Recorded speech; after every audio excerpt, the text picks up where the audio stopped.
Kamar-kamar semua itu adalah kamar saudaramu. Jangan kau ganggu dia, jangan kau lempar dia, jangan kau bakar dia, sebab kalau dia terbakar, kamarmu pada akhirnya terbakar dan rumah besarmu agama Islam akan hancur.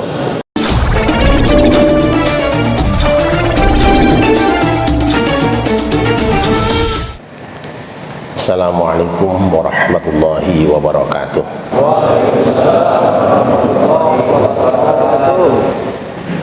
Alhamdulillahi haqqa hamdih, wassalatu wassalamu ala sayyidina Muhammadin khairi ibadih wa ala alihi wa ashabihi wa man tabi'ahu min ba'dih. Rabbi shrah li sadri wa yassir li amri wahlul 'uqdatam min lisani yafqahu qawli. Subhanaka la ilma lana illa ma 'allamtana innaka antal alimul hakim. Allahumma alif baina qulubil mu'minin wajma' kalimatahul haqqi ya rabbal alamin. Ma ba'du, al-mukarramun, para alim ulama, para guru, para sesepuh dan tokoh masyarakat, bil khusus segenap pengurus DKM dan jamaah Masjid Jami Taman Cilengsi, segenap pengurus tukang suling, hadirin hamba Allah yang dimuliakan. Syukur alhamdulillah, pagi ini kita semua dipilihkan tempat oleh Allah, tempat yang terbaik di salah satu rumahnya di muka bumi ini.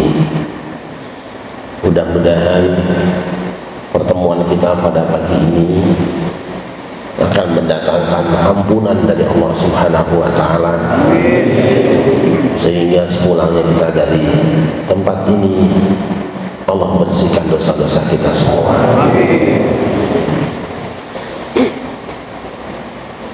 Tadi sudah disebutkan bahwa tujuan dari dibentuknya forum silaturahim subuh keliling ya, masjid dan mushola adalah dalam rangka mewujudkan ukhuwah Islamiyah.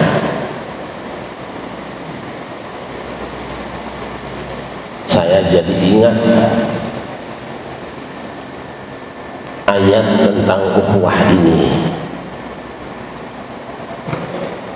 Kalau kita mencari di dalam Al-Quran, kita tidak akan menemukan ukhuwah Islamiyah. Yang ada ukhuwah imaniyah. Tapi karena yang dituju dengan iman di situ adalah agama Islam, maka kita gampangkan menjadi ukhuwah Islamiyah. Ayat itu terdapat di dalam salah satu surat di dalam Al-Quran, yaitu surat Al-Hujurat. Saya akan mengulas sedikit tentang surat Al-Hujurat ini dengan harapan kita benar di dalam memaknai ukhuwah imaniyah. Surat ini dinamakan dengan surat Al-Hujurat yang berada di juz 26.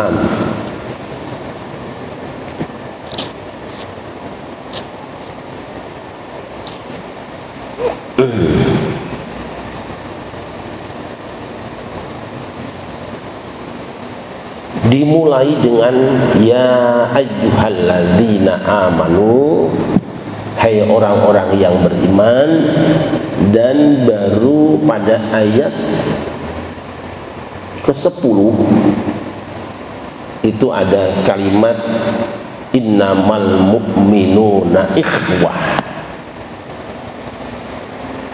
yang kalau diterjemahkan dengan bahasa santri innama itu adatul hasr,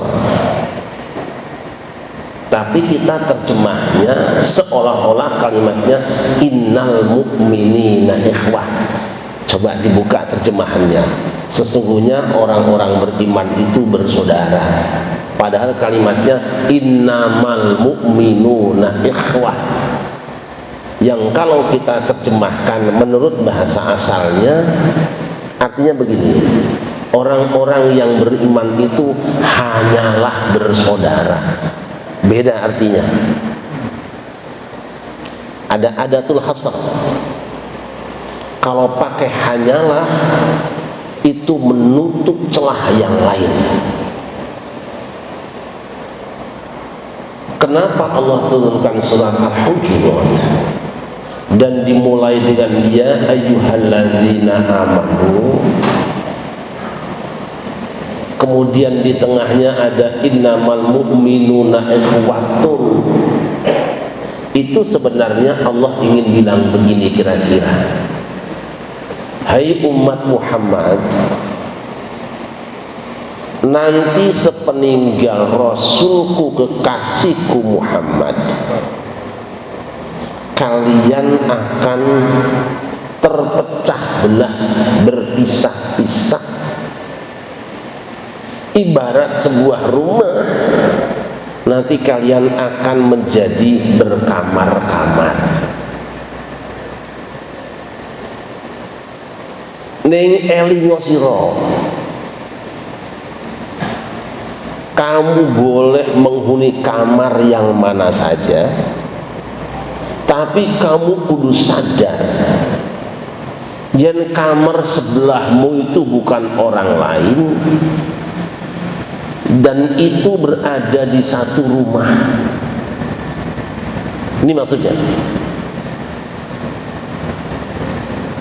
Jadi kalau kamu akan melakukan tindakan apa saja terhadap kamar sebelahmu, ingat-ingat, tindakan itu akan merembet ke kamarmu sebab kamu satu rumah.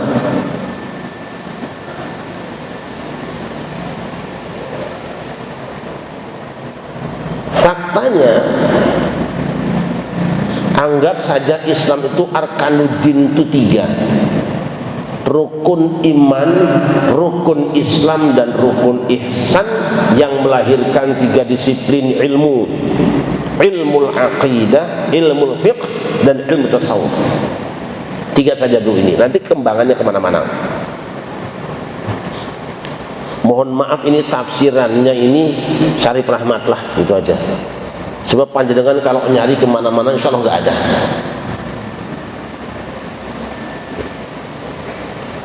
Saya bersyukur kepada Allah, seringkali otak saya mikir.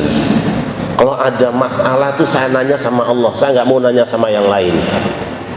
Sebab kalau saya nanya kepada anggota DPR nggak akan sama jawabannya. Dalam bidang tauhid faktanya, dalam bidang akidah faktanya, kita mengenal ada Asy'ariyah, ada Maturidiyah, ada Jabariyah, ada Qadariyah, ada Syiah Imamiyah, ada Syiah Zaidiyah, ada Murji'ah, dan lain sebagainya. Beda mereka. Tapi ini, walaupun mereka itu berbeda-beda, masih cuma beda kamar, aslinya dalam satu rumah.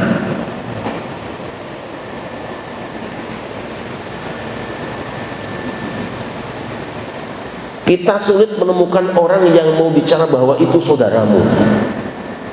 Asal beda kafir, asal beda sesat. Dia mulai bakar kamar sebelahnya, dan pada saatnya akan membakar kamar dirinya. Dalam bidang fikih misalnya, Ahlus Sunnah wal Jamaah punya 4 fikih yang dikenal, yaitu fikih Imam Malik, fikih Imam Abu Hanifah, fikih Imam Syafi'i, dan fikih Imam Ahmad bin Hanbal. Nyatanya fikih mereka beda semua, walaupun mereka saling berhubungan dalam perguruannya. Kita tahu Rasulullah punya murid yang namanya Abdullah bin Umar, punya murid namanya Imam Nafi, punya murid namanya Imam Malik, Imam Malik punya murid namanya Imam Syafi'i, Imam Syafi'i punya murid namanya Imam Ahmad bin Hambal. Itu imam itu berhubungan dengan gurunya, nyatanya ya beda. Kemudian Imam Syafi'i juga mengambil dari Abu Hanifah melewati Muhammad bin Hasan Asy-Syaibani. Jadi 4 imam ini saling berhubungan ilmunya, nyatanya mereka berbeda. Dunia aman masing-masing memeluk mazhabnya. Jangan pernah berpikir bahwa mazhab di luar mazhab Syafi'i itu sesat. Itu artinya kau bakar kamar sebelahmu. Orang-orang Wahabi pengikut Imam Ahmad bin Hambal, walaupun antara Imam Ahmad bin Hambal dengan Ibnu Taimiyah banyak perbedaannya, antara Ibnu Taimiyah dengan Utsaimin bin Baz dan Syekh Albani banyak perbedaannya. Silahkan amalkan keyakinanmu, tapi jangan pernah datang di sebuah negeri kau katakan itu sesat ajaranmu, kau bakar kamar sebelahmu. Pun yang lainnya.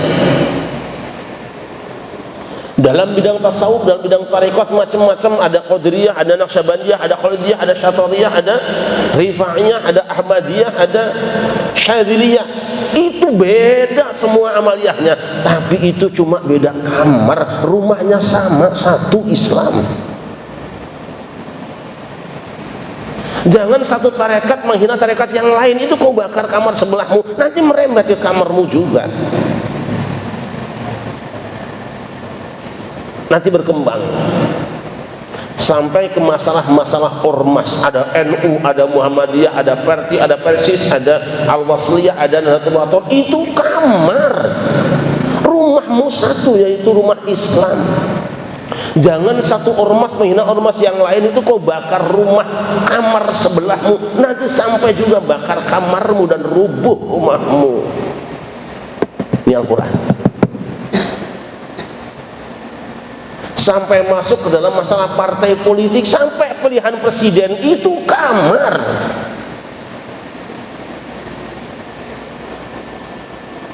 Covid 2019 lebih parah daripada Covid 19. Dan saya berharap suling jangan dibawa-bawa ke politik, hancur kalian. Saya sudah pemain politik, hancur uwah kita, karena kita tidak mengerti bahwa politik itu kamar. Aneh bukan? Jokowi Muslim, Prabowo Muslim, seenaknya saling mengkafirkan antara pendukung, dan itu dijamin masuk neraka, saudaraku.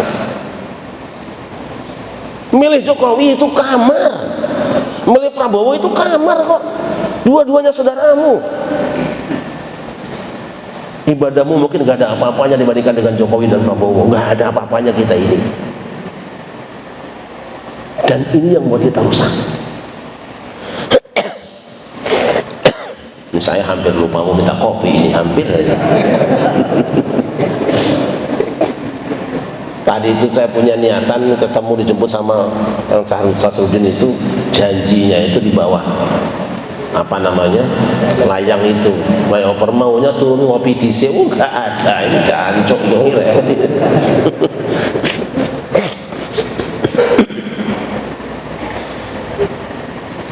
Perhatikan Al-Quran.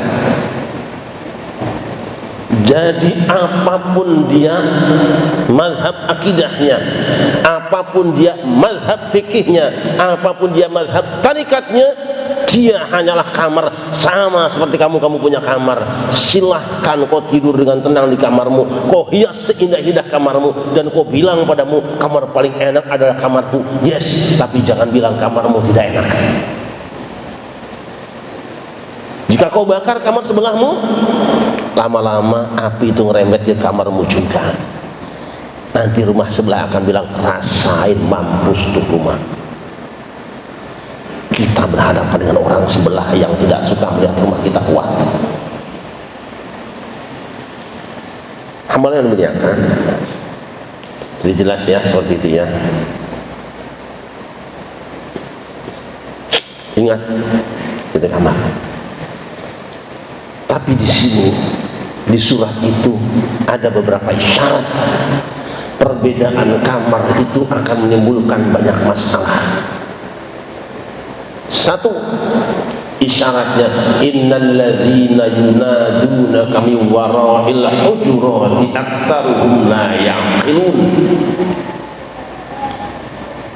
Sesungguhnya orang-orang yang manggil kamu hai Muhammad, teriak-teriak dari belakang kamar, kebanyakan mereka tidak waras akalnya. Perhatikan, ini ayat berkenaan dengan Rasulullah, tetapi ini isyarat kepada kita semua sebagai umatnya. Jika ada orang yang membicarakan saudaranya tidak di depannya, kebanyakan itu hanya ngira-ngira dan itu tidak waras. Orang ngomong ke umat Islam Indonesia tapi ngomongnya di luar, baru katanya, tidak ketemu dengan orangnya. Ini orang tidak waras. Jangan pernah bicarakan saudaramu, jangan pernah menilai saudaramu, jangan pernah putuskan siapa saudaramu sebelum engkau bertemu dengan dia. Tanyakan, benarkah engkau seperti ini? Coba lihat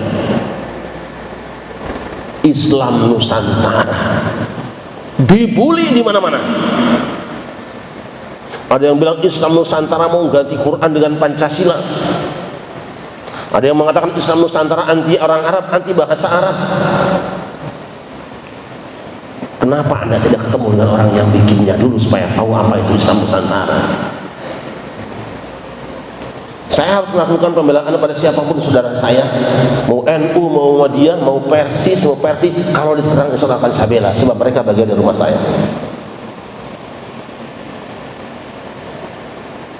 Dari mana Anda tahu bahwa Islam Nusantara itu seperti itu? Tanyakan siapa yang bikin. Nahdlatul Ulama, tanya sama NU apa yang dimaksud dengan Islam Nusantara. Nanti kalau Anda sudah dijelaskan baru tahu bahwa Islam Nusantara tidak berbeda dengan Anda sendiri, cuma bahasanya yang beda. Sebab orang Indonesia kalau bikin istilah itu kadang-kadang di-Indonesiakan supaya gampang. Dulu kita nggak kenal yang namanya azan, taunya bang toh. Dulu kita tidak tahu yang namanya musola, taunya langgar, tajuk, surau. Dulu kita tidak pernah mengatakan bulan Rabiul Awal, bulan Mulud. Dulu kita tidak mengatakan bulan Sya'ban, kita bilang bulan Rubuah. Kita juga jarang ngomong bulan non, ya, bulan puasa, nggak pernah Ramadan, baru belakangan saja. Orang Sunda tidak pernah mengatakan bulan Zulhijjah, dia bilang bulan Rayagung. Jangan kemudian engkau tidak tahu kemudian nisbatkan kesalahan pada saudaramu. Sama seperti orang yang sering saya contohkan, santri mondok di Jawa Timur, kebetulan dari Cilengsi, orang Sunda ya. Modalnya kamus bahasa Jawa, namanya santri baru. Lalu sama si Gus dibilang, Kang, kita cari rondo royal yuk. Kaget dia, loh si Gus kok cari rondo royal? Dia buka kamus, rondo itu janda, royal poya-poya, ganjen. Nggak mau Gus, haram Gus. Dia bilang ke yang lain, si Gus ngajak saya nyari janda. Dia kata sudah lain. Kealem Yus. Hanya si Gusnya ngajak yang lain, yang tidak pernah tanya-tanya dan tetap husnudon sama si Gusnya. Berangkatlah ke Sidoarjo, beli rondo royal. Tema makan, nyisain sedikit. Gus, yang punya saya tak bawa ke kamar sedikit ya, sekawanan buat yang camu.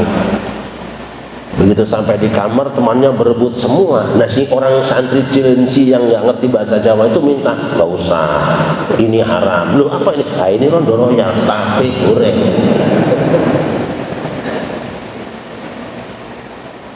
Bayangkan rawon setan. Kalau kita tidak tahu, waduh setan kok dirawon, nggak tak makan berarti aku kesurupan setan. Coba sekarang sate Madura. Sate Madura idopatnya digandengkan dengan sate ayam, sate kambing, sate Madura. Sate ayam aku doyan, sate kambing, lu sate Madura. Masa orang Madura di sate? Yang tidak tahu, diamlah, baik sangka dengan saudara. Yang terjadi di Indonesia sekarang adalah rusaknya ukhuwah karena orang sudah bicara sebelum tahu yang sebenarnya. Ormas besar NU difitnah pro PKI. Ngaji kowe. Jangan main-main. Ini saya perlu luruskan. Udahlah, nanti kepanjangan, yang penting kita jangan berantem, itu aja. Hamba kan, kamar-kamar semua itu adalah kamar saudaramu. Jangan kau ganggu dia, jangan kau lempar dia, jangan kau bakar dia, sebab kalau dia terbakar, kamarmu pada akhirnya terbakar dan rumah besarmu agama Islam akan hancur.